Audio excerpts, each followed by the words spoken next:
नमस्कार साथियों, आप देख रहे हैं यूपी तत्काल न्यूज। यहां पर आपको 20 मिनट में यूपी की 50 बड़ी खबरें मिलेंगी, तो वीडियो को पूरा जरूर देखें। आज की पहली खबर, सीएम योगी 2 लाख परिवारों के खाते में आज भेजेंगे 1 लाख। यूपी के 2 लाख से ज्यादा परिवारों के हिस्से में रविवार को बड़ी खुशी आने वाली है।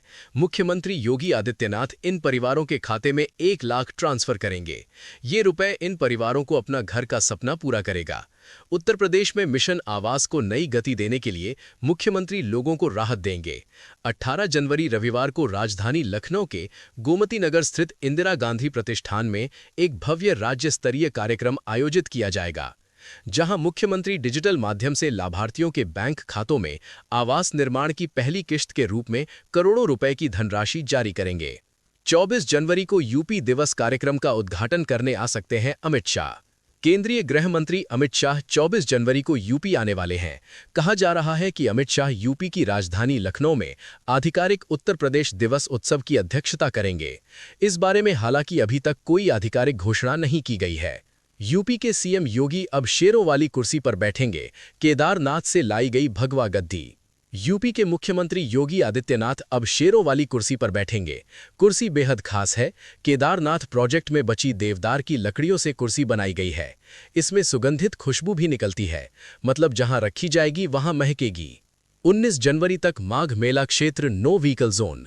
माघ के तृतीय स्नान पर्व मौनी अमावस्या पर सर्वाधिक स्नार्थियों की भीड़ उमड़ने की संभावना है। मौनी अमावस्या के मद्देनजर पुलिस प्रशासन पूरी तरह सतर्क हो गया है। प्रयागराज की सीमा पर शनिवार की रात 12 बजे से भारी व हल्के वाहनों के प्रवेश पर पाबंदी लग जाएगी। समूचे मेला क्षेत्र को नो व्हीकल जोन घोषित किया गया है। ये प्रतिबंध 19 जनवरी की रात 12 बजे तक जारी रहेगा।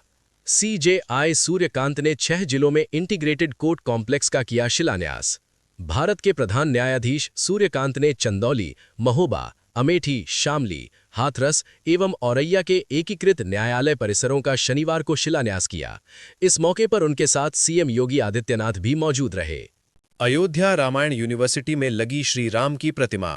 यूपी के अयोध्या में महर्षि महेश योगी रामायण विश्वविद्यालय परिसर में महर्षि के 109वीं जयंती के उपलक्ष्य में शुक्रवार को श्रीराम प्रतिमा के अनावरण और भारतीय ज्ञान परंपरा पर आधारित आधुनिक शिक्षा विषय पर संगोष्ठी का आयोजन किया गया।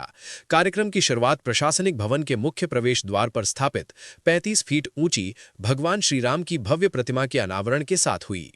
मणिकर्णिका घाट विवाद पर गरजे योगी, बोले एआई वीडियो से बदनाम करने की साजिश।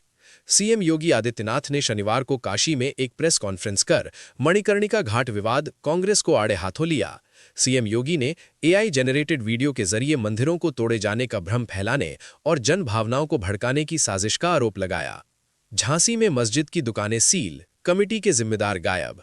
झांसी में नगर निगम द्वारा हाउस टैक्स के बकायेदारों के खिलाफ चलाए जा रहे अभियान के तहत शनिवार को नगरा स्थित जामा मस्जिद की 12 दुकानें सील कर दी गईं।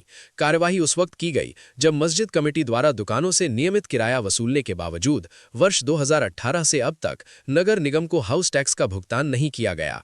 कानपुर लखनऊ एक्सप्रेसवे पर एआई का पहरा। कानपुर लखनऊ एक्सप्रेसवे आधुनिक सुविधाओं से लैस किया गया है। एक्सप्रेसवे पर दुर्घटना होने पर बिना किसी कॉल के एनएचएआई के कंट्रोल रूम को अलर्ट मिलेगा। इससे मौके पर ही एम्बुलेंस और पेट्रोलिंग व्हीकल पहुंचेगा और घायलों को गोल्डन ओवर में इलाज मिलेगा और जनहानि रुकेगी।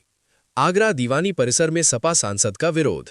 यूपी बार काउंसिल के चुनाव में मतदान के दौरान दीवानी में अधिवक्ताओं ने समाजवादी पार्टी के राज्यसभा सांसद रामजी लाल सुमन का विरोध किया। उनकी गाड़ी को घेर कर जमकर नारेबाजी की। अधिवक्ताओं का आरोप है कि सांसद द्वारा राणा सांगा को लेकर हाल ही में की गई टिप्पणी से समाज और अधिवक्ता समुदाय की भावनाएं आहत हुई हैं। यूपी के इस शहर को मिला एक और फ्लाईओवर। गोरखपुर के पादरी बाजार फ्लाईओवर में 10 गडर की लॉन्चिंग हो गई है, जबकि शेष 25 गडर की लॉन्चिंग के लिए भी भारी मशीनों के साथ श्रमिक लगाए गए हैं। कार्यदायी संस्था सेतु निगम के अनुसार मार्च तक गर्डर लॉन्चिंग एवं डेक छत ढलाई एवं सड़क का कार्य पूरा हो जाएगा, जबकि मई तक फ्लाईओवर का निर्माण पूरा हो जाएगा। इसके बाद इस फ्लाईओवर पर भी वाहन दौड़ने लगेंगे। यूपी के इस जिले में फिर चलेगा बुलडोजर। यूपी के संभल में सरकारी जमीन को कब्जा मुक्त कराने का अभियान लगातार जारी है। इसी क्रम में शनिवार को हजरत नगर गढ़ी क्षेत्र में एक मदरसा और मकान अवैध निर्माण की जद में पाए गए हैं। राजस्व विभाग की टीम ने मदरसा रोड पर पैमाइश कर सरकारी भूमि को चिन्हित किया, जिसके बाद अब इन अवैध कब्जों के खिलाफ ध्वस्तरण और बेदखली की विधिक प्रक्रिया शुरू कर दी गई है। अब फिर से यहां बुलडोजर चलाया जाएगा। प्रशासन ने माना मणिकर्णिका घाट पर चले बुलडोजर से कुछ मूर्तियां प्रभावित। यूपी के वाराणसी में मणिकर्णिका घाट के सुंदरीकरण के क्रम में कुछ मूर्तियों के प्रभावित होने को संज्ञान लेते हुए श्री काशी विद्वत परिषद की ऑनलाइन बैठक शुक्रवार को हुई। इसमें जिला प्रशासन के अफसर भी जुड़े। उन्होंने बताया कि घाट के जीर्णोद्धार कार्य के क्रम में घाट किनारे एक मढ़ी की दीवारों पर अहिल्याबाई की मूर्ति तथा बगल में एक अन्य मूर्ति एवं शिवलिंग था। काम के दौरान मढ़ी का अंश खंडित हुआ, जिससे दीवार पर लगी कुछ मूर्तियां प्रभावित हुई हैं। दोस्तों, आप भी गांव से हैं, आपके भी खेत बाड़े या घर के बाहर लाइट की जरूरत है, तो आप ये सोलर लाइट मात्र 650 रुपए में ले सकते हो। अभी 300 रुपए की छूट चल रही है। धीरे धीरे लाइट की कीमत बढ़ेगी, जल्दी से इसे ऑर्डर कर सकते हो। ये बिना बिजली के चलती है, जो रिमोट से कंट्रोल कर सकते हैं। स्क्रीन पर लाइट की फोटो पर क्लिक करके ऑर्डर कर सकते हो। लखनऊ में बनने वाले नौसेना शौर्य संग्रहालय का डिजाइन मंजूर।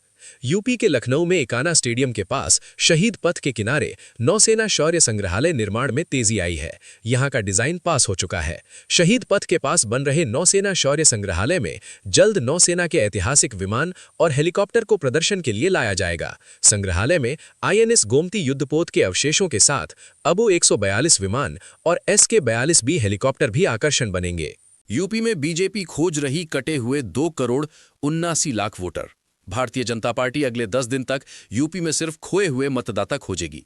अनुपस्थित मृतक या परमानेंट शिफ्टेड मतदाताओं की सूची खंगाली जाएगी। उसमें देखा जाएगा कि कहीं ऐसा तो नहीं कि जीवित लोगों को मृतकों की सूची में डाल दिया गया हो, वहां रहने वालों को ही अनुपस्थित दर्शा दिया गया हो।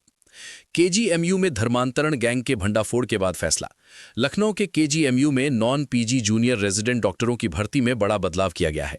अब 40 साल से अधिक उम्र के MBBS पास की भर्ती नॉन PG जूनियर रेजिडेंट के पद पर नहीं की जाएगी। इसका आदेश जारी कर दिया गया है। नए नियमों के तहत पहली बार 17 जनवरी को नॉन PGR की भर्ती साक्षात्कार है। यूपी के इन 4 शहरों में बनेंगी एजुकेशन टाउनशिप। यूपी की योगी सरकार लखनऊ, प्रयागराज, कानपुर और वाराणसी में एजुकेशन टाउनशिप बसाने जा रही है। इसमें स्कूल के साथ कॉलेज और प्रोफेशनल कोर्स की सुविधाएं होंगी। उच्च शिक्षण संस्थानों में दाखिले के लिए कोचिंग की सुविधा भी मिलेगी। आवास विभाग ने इसका प्रारूप तैयार करना शुरू कर दिया है। एजुकेशन टाउनशिप 100 से 150 एकड़ में बसाई जाएगी। इसमें योजनाएं भी होंगी, जिससे इसी परिसर में रहने की सुविधाएं भी लोगों को मिल सकें।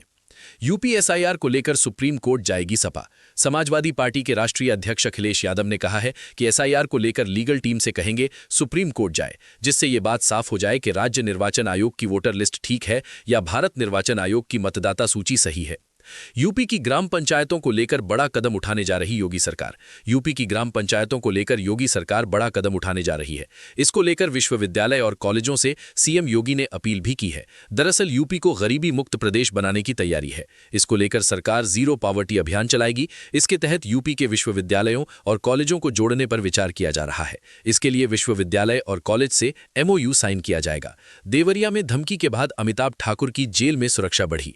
जमीन खरीद फरोख्त से जुड़े धोखाधड़ी के मामले में 37 दिनों से देवरिया जिला जेल में बंद जबरिया रिटायर्ड पूर्व IPS अमिताभ ठाकुर और उनकी पत्नी नूतन ठाकुर की जमानत याचिका पर आज सुनवाई हुई। जिला न्यायालय में जिला जज धनेंद्र प्रताप सिंह की कोर्ट में सरकारी अधिवक्ता की ओर से पक्ष रखने के लिए कोर्ट से कुछ और दिन का समय मांगा गया। कोर्ट ने अगली सुनवाई के लिए 19 जनवरी की तारीख तय की है। सोनू कश्यप की संदिग्ध मौत पर निषाद पार्टी का प्रदर्शन। बरेली में निषाद पार्टी ने मेरठ के मछुआ समाज के युवक सोनू कश्यप की संदिग्ध मौत के मामले में प्रदर्शन किया। पार्टी ने इस घटना को न्याय की राह में प्रशासनिक बाधा बताते हुए मुख्यमंत्री से सीधे हस्तक्षेप की मांग की है। निर्बल इंडियन शोषित हमारा आम दल निषाद पार्टी के प्रदेश सचिव ईश्वर दयाल कश्यप के नेतृत्व में कार्यकर्ताओं ने बरेली स्थित जिलाधिकारी कार्यालय पहुंचकर मुख्यमंत्री को संबोधित एक ज्ञापन सिटी मजिस्ट्रेट को सौंपा। पार्टी नेताओं ने आरोप लगाया कि सोनू कश्यप हत्याकांड में अब तक की कार्यवाही निष्पक्ष नहीं रही है।